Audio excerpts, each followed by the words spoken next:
Hello friends, Jermaine here and welcome to this video. We are resuming our series building a starter kit for single page applications. In this episode, we'll be looking at how we can create an ID token as well as a refresh token pair, in which the refresh token will be used to issue out a new ID token or access token, I should say rather, when it expires. So without any further ado, let's get into it. I'm going to be adding two extra packages in our pubspec.yaml file that we're going to be working with. So Redis that we'll be using to persist our refresh tokens, and the UUID package for generating unique identifiers. Go ahead and save this. Make sure to run pubget in your terminal to update your packages. And then next, the way we're going to be working with Redis is by creating a token service, which will handle the generation of our token pair as well as communicating with the Redis database. So within libsource, I'll create a new file and then I'll call this token service. We need to import those packages that we installed as well as our utils file. Then we'll create our token service. We'll have our constructor, which will take in a Redis connection. We'll call it DB, as well as our secret string. And let's create those members. Also, I'll create a static field and then we'll call that cache. So what this field does is it will store our connection to our Redis database. And then I'll create another field which will be used in the creation of our key name. I'll create a method that will be used to connect to our Redis database. And to instantiate our cache, we'll do db.connect, passing in the host and port. And let me go ahead and save this. And before we go to our server file, I'll export the Redis library like so. Then I'll come back here and then we'll instantiate our token service, which takes in a Redis connection as well as our secret. And we also need to export our token service from here. Okay. We will start our token service over here. So the port will be based on the default Redis port, which is 6379. And then our host will be localhost. And once that's started, we'll just print out a message that simply lets us know that our token service is running. And before we run this file, we need our Redis server actually running. So in order to do that, we can bootstrap a Redis server using Docker. In our Spark server, I'll create a Docker compose file. And then in here contains the instructions to set up a running container. And also we're mapping to the same port that will be running in the container. So let me save that. And then I'll open the terminal. I'll cd into Spark server. Then I can do Docker compose app-d. which should run this in the background. And we can check this is running by coming to our Docker dashboard, and then we see it running over here. So now that we've confirmed this running, we should be able to run this file now by hitting F5, and we've got a message saying our token service running. Let's go into our token service, and the next functionality this service needs to have is the ability to generate our access token as well as the refresh token. So let's create a new method called createTokenPair, which will generate a unique string using the UUID package. And then this token ID will be used to generate our token. Our subject will be the user ID. I'll just set it to localhost for now. And then our secret, we need our access token to actually expire after a period of time. And when that expires, then it will make sense to use the refresh token to generate another one. So let's come to our generate JWT method, and then we'll extend this part by defining a couple of parameters and make these parameters named.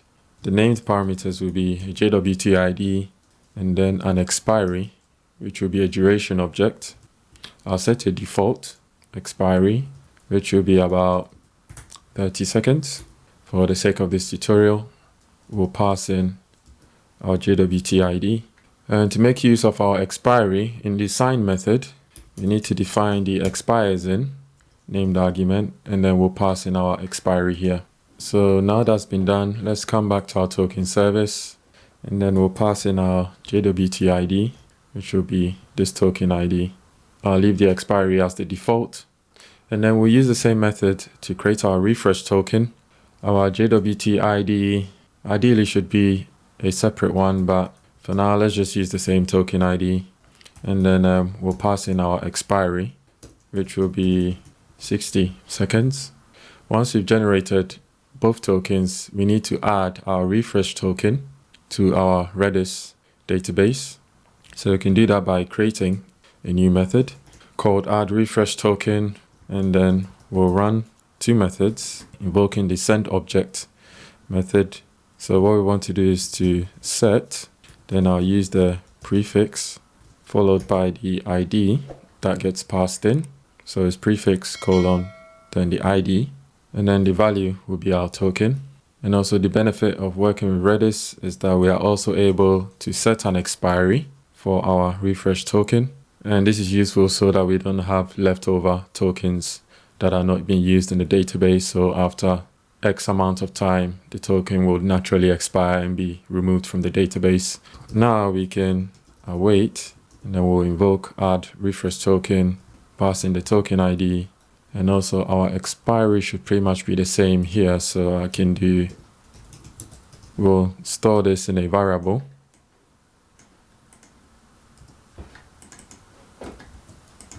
And then we can use it like so. And then lastly, we need to return a token pair, which we need to create. So let us create a new file. We'll call it TokenPair. And all that this class is going to do is it's going to be a wrapper for our ID token and our refresh token. And then we'll also have a toJSON method, which will return the fields in this class as a map object. So I'll save that, and then we'll import that in here. Then we'll pass in our token, and then our refresh token. And also we need to make sure that it's our refresh token we're passing in here. Next, we need to invoke this method in the right place, and that brings us to our auth API. So when we log in, we need to do that here. I'll import our TokenService, and then right after we grab our user ID, we'll have a try catch block, and we'll generate our token pair. But then we need our TokenService to be passed in. So let's do that. We'll amend the constructor of our auth API, passing in our TokenService. And then in our sparse server.dart, we can pass it in here. And now that we've created our token pair, we can do this bit now by moving it up in here.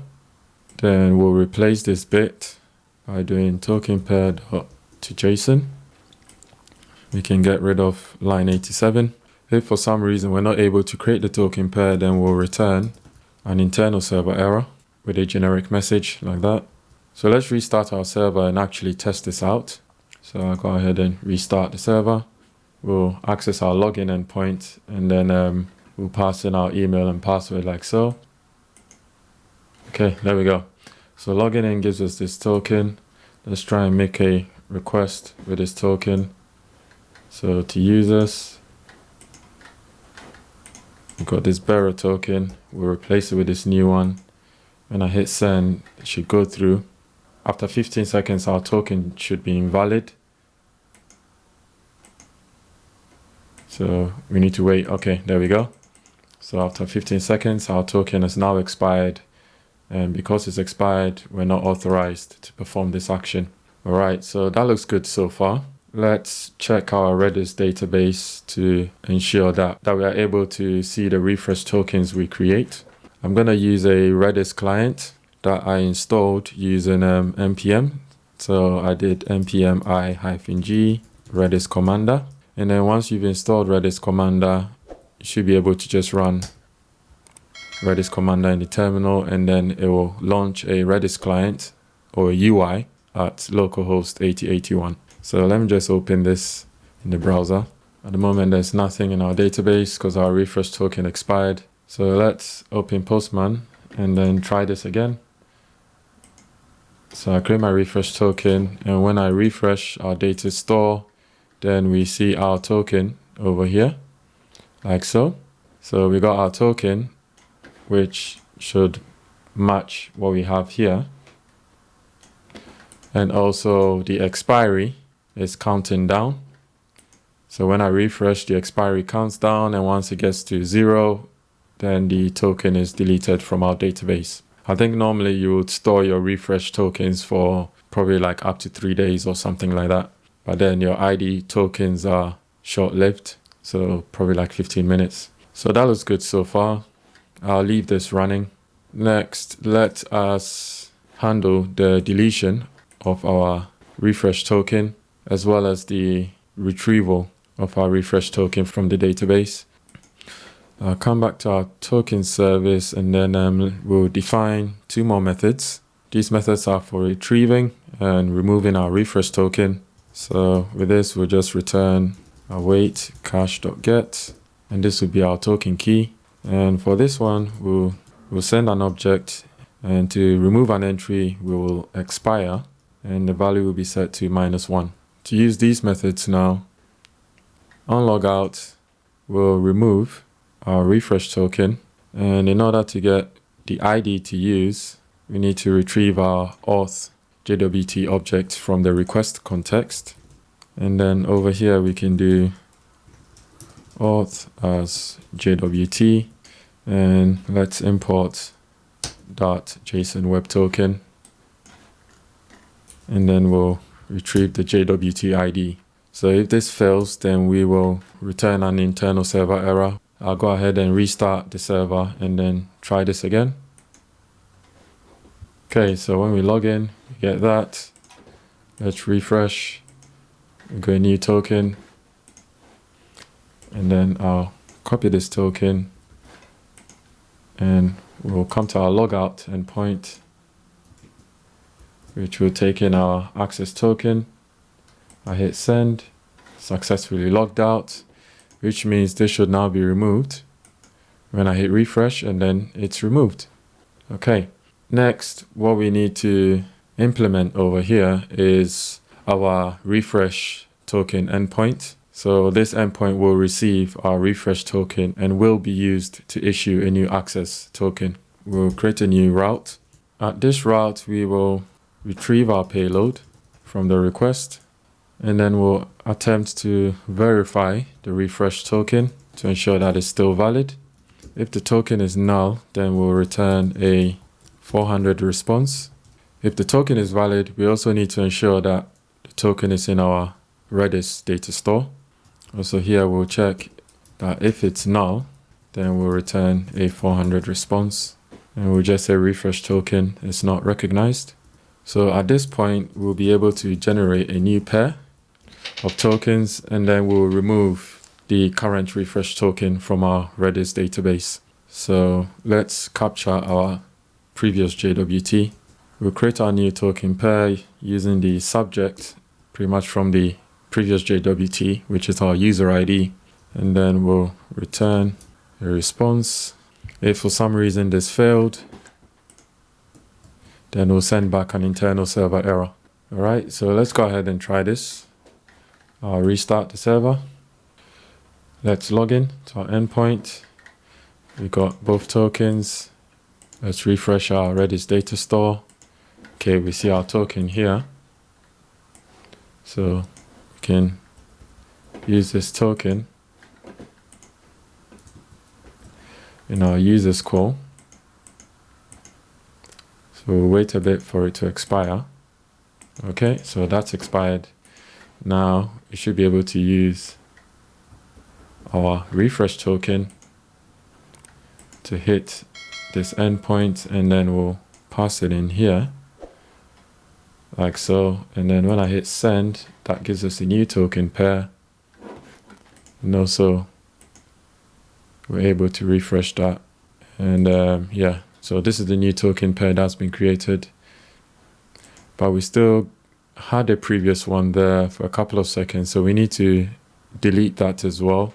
So let's come back to our code base, and then in here we need to delete our previous token. So we'll invoke remove refresh token, and then we'll copy this bit as well, and let's try this again. So I'll restart the server. Okay, so let's try the first flow. So I'll generate a new token. I'll refresh. We've got the token here. And then we can use the access token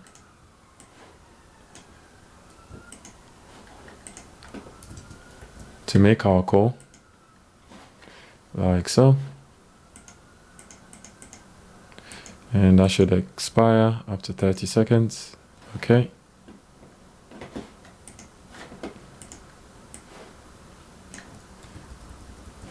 And then we'll use our refresh token to get a new one. I'll hit send.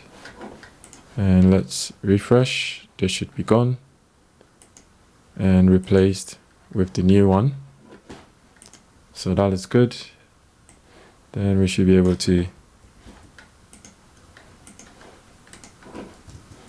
use this new token to make our call. And we can also use that to log out, which means this should now be removed. And there we have it. Okay, so this looks good so far. I'm sure there are aspects of this that we can improve. Before we end, let us come to our server. Rather than defining these here directly, let us make this configurable in our .env file, because we're doing it with these two fields. So let's go ahead and add a couple more fields. And then we'll come to our config.dart. And then in here, we'll define the static fields based on the names in our env file, like these two. I'll save this file. And then what we need to do is to run our build runner process. And let's seed into Spark server. Then run our build runner process. Okay, once we successfully run our build process, then we should be able to see the other fields generated in here. So let's replace all of these like so. Then we'll come back over here and then we'll do env.redis host, env.redis port. And in fact, let's have our port, our server port over here, because we're going to be using it a couple of times. So we can have our port here like so. And then we'll print out a message saying HTTP service running on port, then followed by our port number. If we go ahead and restart our server, then we got our message here. And let's try this one more time. So when I log in, and I'll copy this ID token. Okay, we got our token here. And I'm able to make a call with this token, like so. I'll go ahead and log out, which should remove this token now. And then on the second flow, we log in, we copy this token, we can use it here, so we need to wait till it expires. But then in the meantime, let me copy this bit.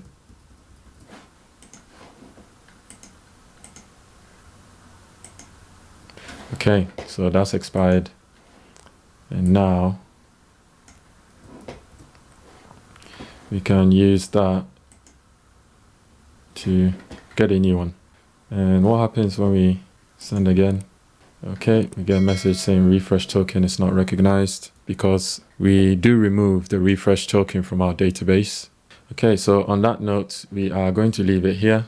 I hope you found this informative and that you learned something different. If you're not a subscriber, hit the subscribe button and the bell notification icon so you don't miss out on future updates. If you've got any feedback or any questions, just let me know down in the comments, and I'll see you in the next one. Thank you.